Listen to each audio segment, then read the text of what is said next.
विचार, आपके बात उनकी बात अलग हो सकती है। किसी को डिस्क्रेडिट करना, किसी को शटाप बोलना, किसी को बोला है चुप कर जा तू, मुझे लगता है ये भाषा की मर्यादा नहीं है पुष्पेंद्र चौधरी। आपके पीछे भी चौधरी चरण सिंह की तस्वीर लगी है, देश के पूर्व प्रधानमंत्री है, पूरा सम्मान है, आरएलडी के नेता, तो आप आरएलडी से हैं। ये क्या बात हुई? आप बोले हैं चुप कर जा तू। कितने बुजुर्ग हैं वो? आपकी उम्र क्या होगी और इनकी उम्र क्या है? भूल जाइए कि इनकी विचारधारा अलग है। कम से कम उम्र का तो सम्मान करें, उनके सफेद बालों का तो सम्मान कर लें हम। आपने तो वो मर्यादा भी लांघ दी। आप ही किसान नेता है जो महेंद्र सिंह टिकैत के साथ किसानों के आंदोलन में शामिल थे, वो किसान नेता नहीं है। ये नई परिभाषा है। संबित पात्रा बोलिए, आप देखा आपने बातचीत का लिहाजा क्या था संबित? अभी इस तरह की अमर्यादित भाषा का इस्तेमाल हुआ है। मुझे बड़ा अफसोस है। चौधरी साहब के साथ आपकी मनमुटाव हो सकता है, उनके विचार नहीं पसंद हो सकते, लेकिन इस तरह की भाषा अच्छी नहीं है। निवेदन है मेरा, आप सब लोग मानिए। संबित बोलिए। अमीश भाई, आप मुझे सुन लिया जाए। अमीश भाई, मैं तो 4 दिन से यही डिबेट देख रहा हूं, मुझे तो आश्चर्य लग रहा है। मतलब ये रिहाना, ग्रेटा और मियां खलीफा के आबरू को बचाते बचाते ये कांग्रेसी जो हैं और तथाकथित कुछ नेता भी हैं किसान वाले, ये तो अपनी आबरू बेच दे रहे हैं। बताइए, मतलब रिहाना और मियां खलीफा इनके लिए कितनी बड़ी चीज हो गई। किसी भी कीमत पे उसकी आबरू बचानी है। अरे भाई, क्यों बचानी है?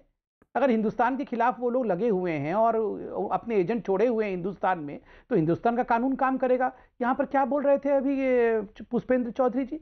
वो बोल रहे थे दिल्ली पुलिस ने जानबूझ के जाने दिया बीजेपी के लोगों को। अरे मैं तो बोल रहा हूँ, अगर वो बीजेपी के लोग थे जो झंडा फहरा रहे थे जाके किसी दूसरे धर्म के लाल किले पे तिरंगे के बदले में, तो 122 लोग तो गिरफ्तार हुए थे। तो आप लोगों ने क्यों मांग रखी कि 122 को छोड़ो पहले, तब जाके हम बातचीत करेंगे? अरे बीजेपी के लोग थे, उनको चक्की पीसने देते जेल के पीछे। पकड़ा जाए तो छोड़ो छोड़ो छोड़ो छोड़ो, ना पकड़ा जाए तो पकड़ो पकड़ो पकड़ो पकड़ो। यही अगर दिशा रवि नहीं पकड़ी जाती तो रोज बोलते, अच्छा ये तो बीजेपी की है, पकड़ नहीं रहे हैं, टूल किट बनाए तो पकड़ो, पकड़ लो तो क्यों पकड़ लिया? ये क्या मजाक बना के रखा हुआ है? देखिए ये दिशा रवि के साथ क्या हो रहा है। मैं पुष्पेंद्र जी आपकी अनुमति से और 10 सेकंड दूंगा पुष्पेंद्र जी, मैं आपका बड़ा अनुराग मैं आपके पास आऊंगा, मेरा वादा है मैं आपके पास आऊंगा। आपको अनुमति है, आपका चैनल है, आपको अनुमति है। आप ऐसे बोलते हो जैसे आसाराम बापू के प्रवचन चल रहे हैं, कोई आपको बाधित नहीं करने वाला है। आप प्रवचन देते रहो, बाकी हम बोलेंगे तो मेरा मतलब एंकर भी कूदेंगे। पुष्पेंद्र जी, मैं तो आपके ऊपर, अरे पुष्पेंद्र जी से गुस्सा मत होइए, पुष्पेंद्र जी गुस्सा नहीं होइए, गुस्सा मत होइए, गुस्सा मत होइए।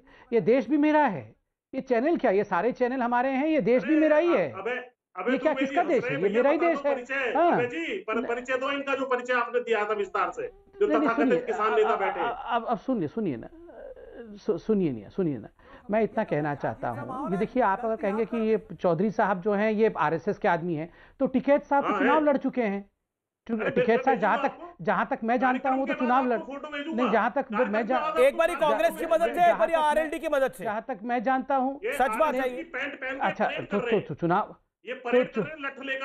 लड़ चुके तो क्या आपको भेजूंगा भी तो आप आश्चर्य में पड़ जाओगे। टिकैत जी तो गोद में बैठे हुए थे, किसान नेता बोलकर के बैठा दिया जाता है। टिकैत जी तो ये पता होना चाहिए। टिकैत जी तो गोद में बैठे हुए थे कैप्टन अमरिंदर सिंह के। भैया नहीं, टिकैत जी तो गोद में बैठे हुए थे कैप्टन अमरिंदर सिंह के।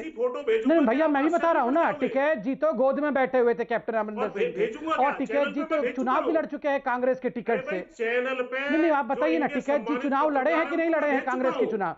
मैं भेज चुका हूं। पुष्पेंद्र जी, दिखाने की हिम्मत है न्यूज़ 18 इंडिया की, तो इनकी सारी फोटो में भेज चुका हूं। पुष्पेंद्र जी, आपकी लड़ाई चौधरी साहब से है, आप लड़िए। मगर एक सवाल मैं आपसे पूछ रहा हूं, सम्मान से पूछ रहा हूं। चैनल पर नहीं तो एक सेकंड, ये चौधरी साहब आप डिसाइड नहीं करेंगे कौन प्लांटेड है? लोग कह रहे हैं राकेश टिकैत प्लांटेड है। वो 2000 वो पहले कांग्रेस की मदद से चुनाव लड़े, फिर आरएलडी की मदद से चुनाव लड़े। वो नरेंद्र मोदी के विरोध में ही रहते हैं हमेशा, फिर किस को प्लांटेड बोलेगा? पुष्पेंद्र चौधरी लोग बोलते हैं आप भी प्लांटेड है।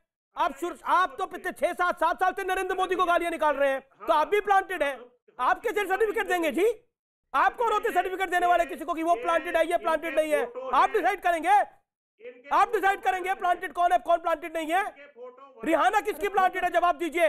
ये मियां खलीफा पॉर्न स्टार किसकी प्लांटेड है, जवाब दीजिए। ये मोहम्मद धालीवाल की प्लांटेड है। जो लोग प्लांटेड है दिखते नहीं है, जो लोग देश के पक्ष में बोले वो प्लांटेड है। लता मंगेशकर किसकी प्लांटेड है जी, बोलिए। सचिन तेंदुलकर किसका प्लांटेड है जी, बोलिए। क्या जवाब है इसके ऊपर? बोलिए पुष्पेंद्र चौधरी।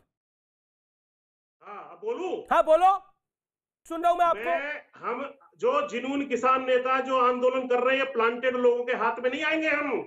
हम इतने कमजोर नहीं है, ठीक है, कि 4 आरएसएस के आदमी पकड़ के आप किसान नेता के रूप में बहरूपियों को बैठा देते हो हमारे सामने। कितनी गलत भाषा का आप इस्तेमाल कर रहे हैं। बुजुर्ग आदमी को बहरूपिया कह रहे हैं क्योंकि वो आपकी बात से एग्री नहीं कर रहे। चौधरी साहब को बोलने दीजिए, वो काफी देर से बोल रहे हैं। बोलिए। इन्हें मुर्गे की 3 टांग बतानी, मुर्गे के 2 टांग हुए या 1, ये बताओ। मैं 3, ये नया हिसाब लेकर आए। 2 दूनी 5, 2 दूनी 5, वहीं आवेगा। इनका रिकॉर्ड खराब हो रहा है, इनका रिकॉर्ड खराब है। जब भी बजाओगे वहीं बजेगा गाना, उससे आगे इनकी कैसेट नहीं चलती। कैसेट फंस गई है, ये वहीं के वहीं रुके हुए हैं। पता है, अब तुम शांत बैठ जाओ। अच्छा ठीक है, मुर्गे की, अब मुर्गे की तो 2 ही टांग होती है जहां तक हमने पता है। अबे जी मुर्गे की अनुराग भदौरिया, मुर्गे की टांग कितनी है? 2 की 3? चौधरी साहब ने पूछा। अच्छा ठीक है, बस करिए चौधरी साहब, हो गया आपका।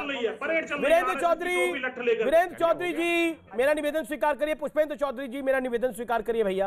अनुराग भदौरिया, मुर्गे की कितनी टांग होती है? सवाल आया है। कमाल की बात देखो, कमाल की बात इस देश के अंदर में हो रही है कि सरकार की गलत नीति की वजह से पूरे देश में अफरा-तफरी का माहौल है। किसान धरने पे बैठा है, सरकार की गलती है, सरकार की गलती मानने को तैयार नहीं है। तो इधर का आपकी गलती की वजह से विदेशी ताकतों को मौका मिल रहा है, आपकी गलत नीति की वजह से देश के अंदर में माहौल खराब है। तो जिम्मेदार कौन है? भारतीय जनता पार्टी। ठीक है, मैं ब्रेक के लिए रुक जाता हूं। मैं ब्रेक के लिए रुकता हूं। अब दुबे ब्रेक के बाद आपके पास आऊंगा, आप देखते रहिए आर पार।